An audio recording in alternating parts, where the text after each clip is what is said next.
Wednesday wisdom without makeup. Everything is energy, whether you believe that from a spiritual or physics perspective. The other night, I was at the grocery store late. Husband wanted cookies. I said, nah, I'll make you some of the good stuff with dates. And I needed to go to the store to get dates.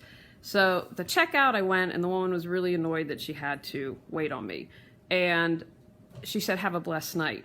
Well, the energy behind that was, have a blessed night in a vat of crocodiles. Be very aware of what you're putting out there. Is your intention to manipulate or to support someone?